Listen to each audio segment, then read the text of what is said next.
learning Quran together.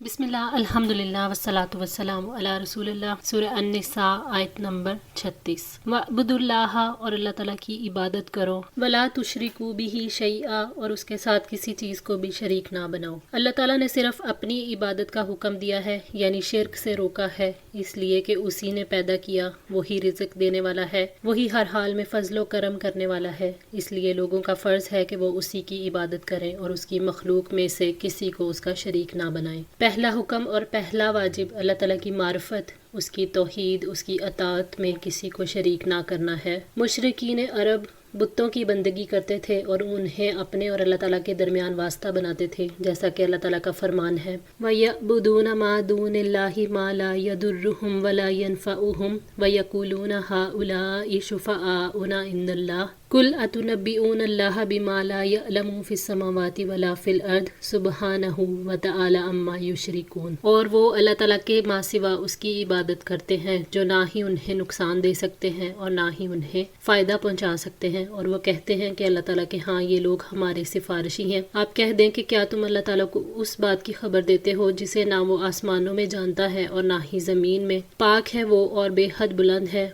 उससे जो वो शरीक बनाते हैं। सूरह यूनुस आयत 18।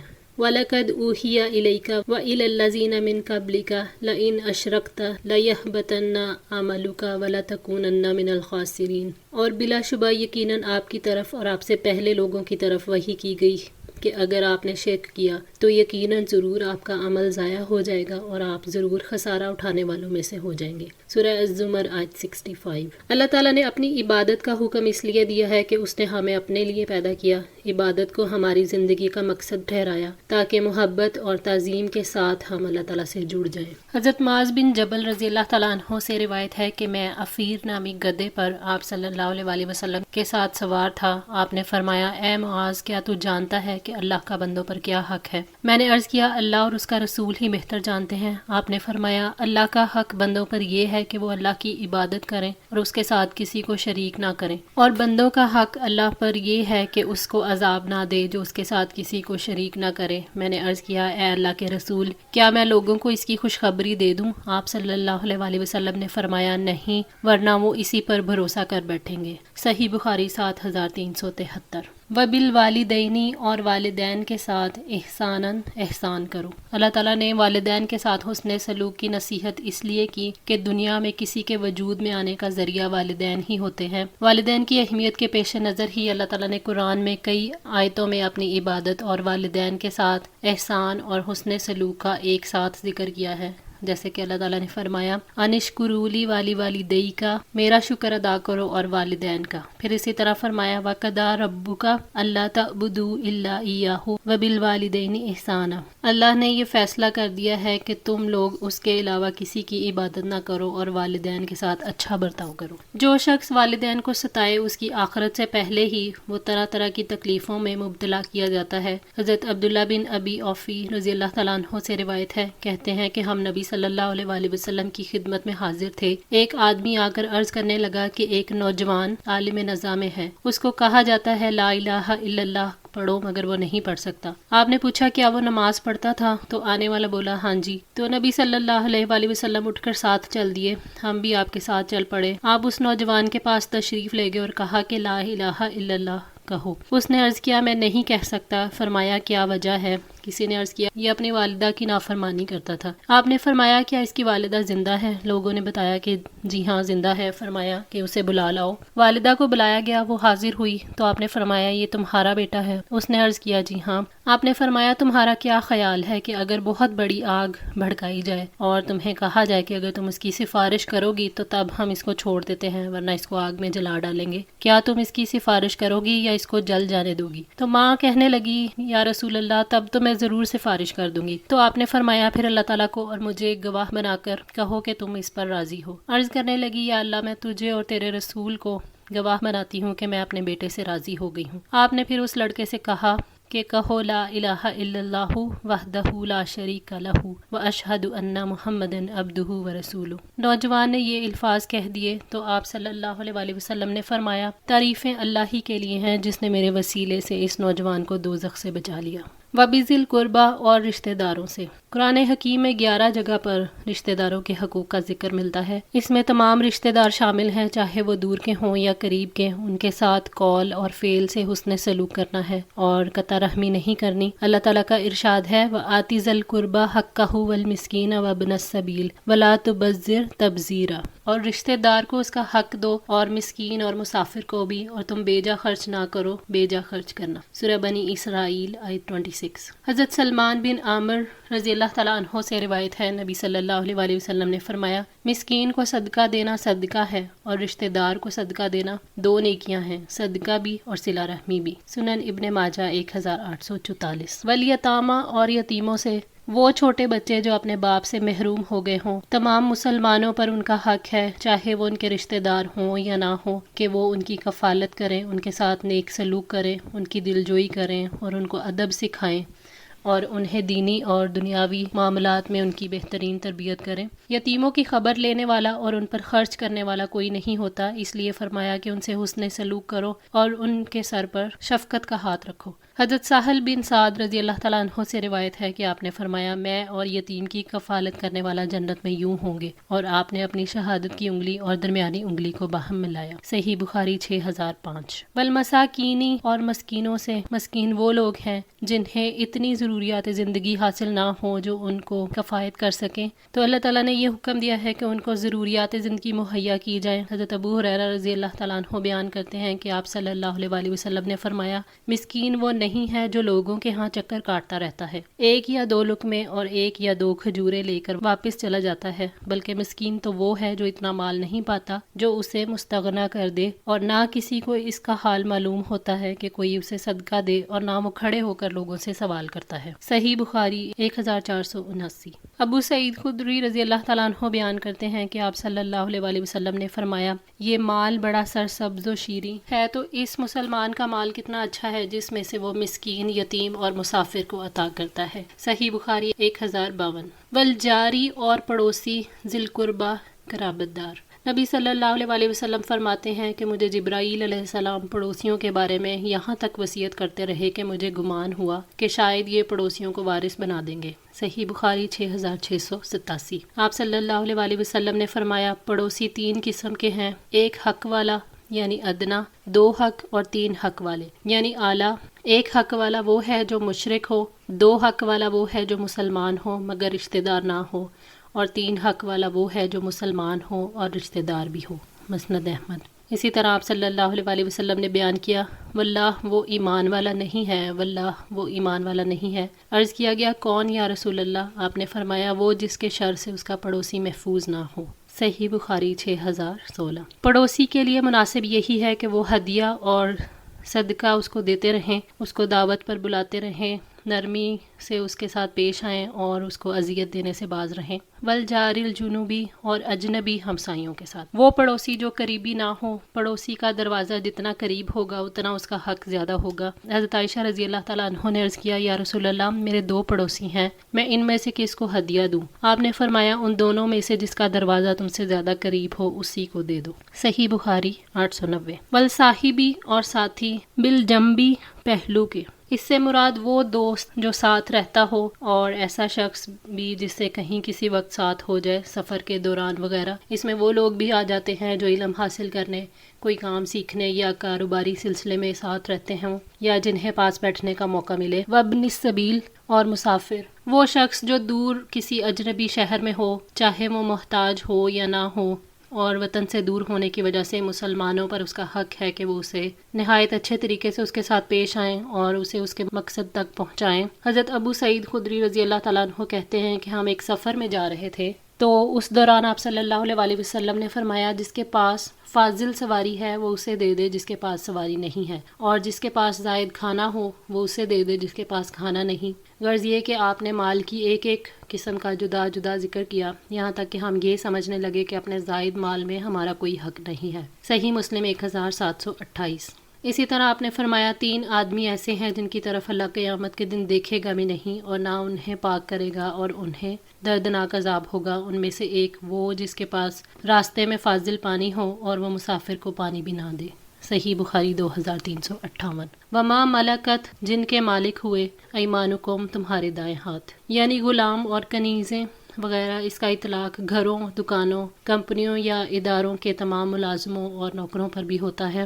غلاموں اور لونڈیوں کے ساتھ اچھا برتاؤ کرو، اس لیے کہ غلامی سے بڑھ کر انسان کی اور کوئی کمزوری نہیں ہو سکتی۔ اسی لیے آپ صلی اللہ علیہ وآلہ وسلم نے مرض الموت میں فرمایا، اے مسلمانوں دیکھو نماز کا خیال رکھنا اور اپنے غلاموں اور لونڈیوں کا۔ حضرت ابو ذر رضی اللہ تعالیٰ عنہ سے روایت ہے کہ نبی صلی اللہ علیہ وآلہ وسلم نے ارشاد فرمایا کہ بلا شبہ یہ باندی غلام تمہارے بھائی ہیں اور تمہارے خادم ہیں، اللہ تعالیٰ نے ان کو تمہارے تصرف میں دے دیا ہے، سو جس کے تصرف میں کوئی غلام ہو وہ اسے اسی میں سے کھلائے جس میں سے خود کھاتا ہے، اور اسی میں سے پہنائے جس میں سے خود پہنتا ہے، اور ان سے وہ کام نہ لو جن کی ان کو طاقت نہ ہو، اگر طاقت سے زیادہ کام ہو تو ان کی مدد کرو۔ صحیح بخاری 346۔ حضرت عبداللہ بن عمر رضی اللہ تعالیٰ عنہ نے اپنے خزانچی سے دریافت کیا، کیا غلاموں کو کھانا دے دیا؟ اس نے کہا نہیں، تو فرمایا جاؤ اور انہیں کھانا دو، کیونکہ رسول اللہ صلی اللہ علیہ وآلہ وسلم نے فرمایا ہے آدمی کو اتنا ہی گناہ کافی ہے کہ وہ ان لوگوں سے اپنے ہاتھ کو روکے جن کی معاش کا وہ ذمہ دار ہے۔ صحیح مسلم 996۔ پھر آپ صلی اللہ علیہ وآلہ وسلم نے فرمایا جب تم میں سے کسی کے پاس اس کا خادم کھانا لائے تو اسے بھی اپنے ساتھ بٹھا کر کھلائے، اور اگر کھانا کم ہو تو اسے لقمہ 2 لقمے دے دے، کیونکہ اس نے پکانے کی گرمی اور دھواں برداشت کیا ہے۔ صحیح بخاری 5460۔ ان اللہ لا یحب، بے شک اللہ تعالیٰ پسند نہیں کرتا، من کان مختالا، اسے جو ہو خود پسند، فخورا، فخر کرنے والا۔ مغرور انسان فخر کی وجہ سے اپنے آپ کو ہی بڑی چیز سمجھنے لگتا ہے، اپنی کمائی کو اپنا حق سمجھتا ہے، کمزور رشتہ داروں یا محتاجوں سے تعلق جوڑنا اپنے مقام سے نچلے درجے کی کوئی چیز سمجھتا ہے اور ریاکاری کرتا ہے۔ تکبر کی مذمت اس لیے کی گئی ہے کہ اللہ تعالیٰ کی عبادت اور جن لوگوں سے حسن سلوک کا حکم دیا گیا ہے ان پر وہی عمل کر سکتا ہے جس کا دل تکبر سے خالی ہو، کیونکہ مغرور شخص نہ تو اللہ تعالیٰ کی عبادت کر سکتا ہے، نہ اپنوں اور غیروں سے اچھا سلوک کر سکتا ہے۔ حضرت عبداللہ بن مسعود رضی اللہ تعالیٰ عنہ سے روایت ہے کہ نبی صلی اللہ علیہ وآلہ وسلم نے فرمایا کہ جس کے دل میں رائی کے دانے کے برابر بھی تکبر ہوگا وہ جنت میں نہیں جائے گا۔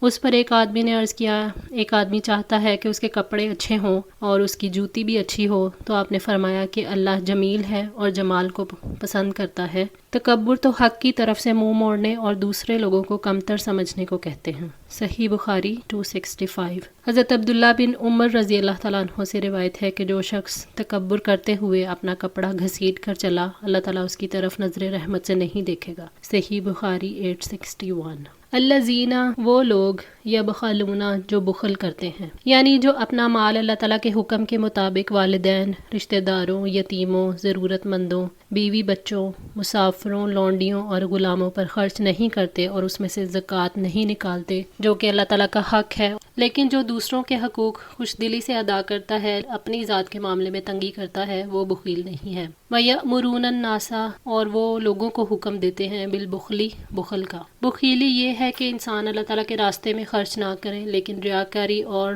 نمود و نمائش کے لیے خرچ کرے اور اپنے ارد گرد والوں کو بھی اس کا شوق دلائے۔ ابن جریر نے ابن عباس رضی اللہ تعالیٰ عنہ سے روایت نقل کی ہے کہ کروم زید بن کعب بن اشرف کا دوست، اسامہ بن حبیب، نافع بن ابی نافع، بحری بن عمرو، حی بن اخطب، رفاع بن زید بن تابوت، یہ لوگ انصاری حضرات کو نصیحت کرنے کے لیے آیا کرتے تھے اور ان سے کہتے تھے کہ اپنے مال رسول اللہ صلی اللہ علیہ وآلہ وسلم کے کہنے پر خرچ مت کرو، کیونکہ ہمیں تم پر فاقے اور تمہارے مالوں کے ختم ہو جانے کا ڈر ہے، اور صدقہ اور خیرات میں بھی جلدی مت کرو کہ کل کی کیا خبر۔ اس پر اللہ تعالیٰ نے یہ آیت نازل فرمائی۔ عبداللہ بن عمرو سے روایت ہے کہ نبی صلی اللہ علیہ وآلہ وسلم نے خطبہ پڑھا، پھر فرمایا تم بخیلی سے بچو، تمہارے پہلے لوگ اسی بخل کی وجہ سے تباہ ہو گئے۔ حرص نے ان کو بخیل کر دیا اور ناطہ توڑنے کو کہا تو انہوں نے ناطہ توڑ دیا، فسق فجور کا حکم کیا تو انہوں نے فسق اور فجور کیا۔ سنن ابی داؤد 1698۔ وَيَكْتُمُونَ، اور چھپاتے ہیں، مَا آتَاهُمُ اللَّهُ، اسے جو انہیں اللہ نے دیا، من فضلہ، اپنے فضل سے۔ اللہ تعالیٰ کے فضل کو چھپانے سے مراد ہے کہ انسان اس طرح رہے جیسے اللہ تعالیٰ نے اس پر اپنا فضل ہی نہیں کیا ہو۔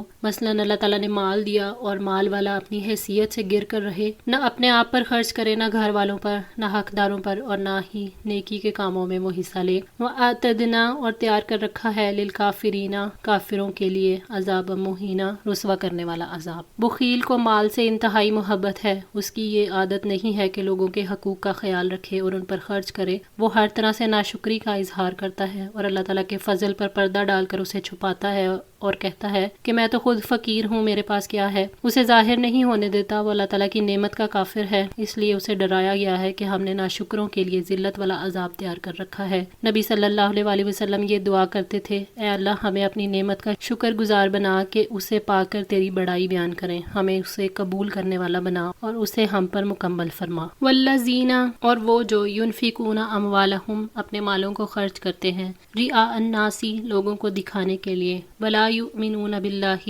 اور نہ وہ اللہ تعالیٰ پر یقین رکھتے ہیں، ولا بالیوم الآخر، اور نہ آخرت کے دن پر۔ اللہ تعالیٰ نے ریاکاری کو ایسے لوگوں کا طریقہ بتایا ہے جو اللہ اور یوم آخرت پر ایمان نہیں رکھتے، جن کا ساتھی شیطان ہے۔ ریاکار نمائش اور شہرت چاہتے ہیں تاکہ ان کی سخاوت کی تعریف ہو، انہیں اللہ تعالیٰ کی رضا سے کوئی سروکار نہیں ہوتا۔ ریاکار کا خرچ کم ہی حقداروں کے لیے ہوتا ہے، کیونکہ حقدار پر خرچ کرنے میں نمائش کے موقع نہیں ملتے۔ ایک حدیث میں ہے کہ جن 3 لوگوں سے جہنم کی آگ سلگائی جائے گی وہ یہی ریاکار ہوں گے۔ وَمَن یکن، اور جو کوئی ہو، الشیطان، شیطان، لہو قرینن، اس کا ساتھی، فساء، تو کتنا برا ہے، قرینن، ساتھی۔ شیطان اسی کا دوست بنتا ہے جو اللہ تعالیٰ اور آخرت پر ایمان سے خالی ہو جائے۔ ان کو اللہ کی حکم عدولی کے لیے شیطان آمادہ کرتا ہے اور ان کو ان کی بری باتیں خوبصورت بنا کر دکھاتا ہے اور برائیوں کو اچھائیاں بنا کر ان کے دلوں میں پھونک دیتا ہے۔ بدترین ہے وہ ساتھی جو اپنے ساتھی کی ہلاکت چاہتا ہے اور اسے ہلاک کرنے کی پوری کوشش کرتا ہے۔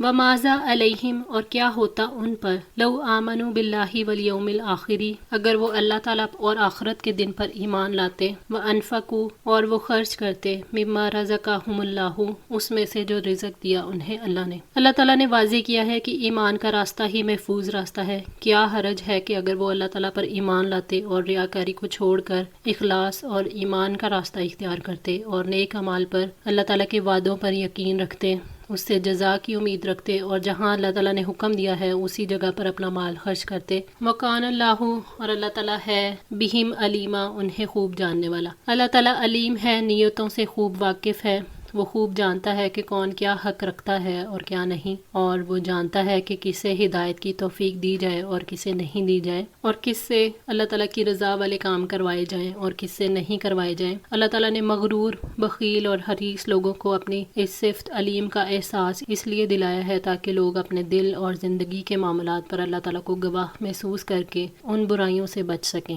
ان اللہ، یقیناً اللہ تعالیٰ، لا یظلم، نہیں ظلم کرتا، مثقال ذرۃ، ذرہ برابر۔ اللہ تعالیٰ نے اپنے عدل کی خبر دی ہے کہ وہ عادل ہے، ظلم سے پاک ہے، وہ کسی پر ظلم نہیں کرتا اور وہ ہر ایک کو اس کے عمل کا پورا پورا بدلہ دے گا۔ ابو سعید خدری رضی اللہ تعالیٰ عنہ نے نبی صلی اللہ علیہ وآلہ وسلم سے حدیث شفاعت میں روایت کی ہے کہ اللہ تعالیٰ کہے گا، جاؤ، جس کے دل میں ایک رائی کے برابر بھی ایمان ملے اسے آگ سے نکال دو۔ چنانچہ بہت سے لوگ جہنم سے نکل جائیں گے۔ ابو سعید نے کہا کہ چاہو تو قرآن کی یہ آیت، ان اللہ لا یظلم مثقال ذرۃ، پڑھو، لیکن کافروں کو ان کی نیکیوں کا بدلہ دنیا ہی میں مل جائے گا، آخرت میں ان کی کوئی نیکی ان کے کام نہیں آئے گی۔ صحیح مسلم 183۔ وَإِن تَكُوا، اور اگر ہو، حسنۃ، ایک نیکی، یضاعفھا، اس کو دوگنا کر دے گا۔ ابن عمر رضی اللہ تعالیٰ عنہ فرماتے ہیں، دیہاتیوں کے بارے میں سورہ الانعام کی آیت 160 اتری، من جاء بالحسنۃ فلہ عشر امثالھا ومن جاء بالسیئۃ فلا یجزی الا مثلھا وہم لا یظلمون۔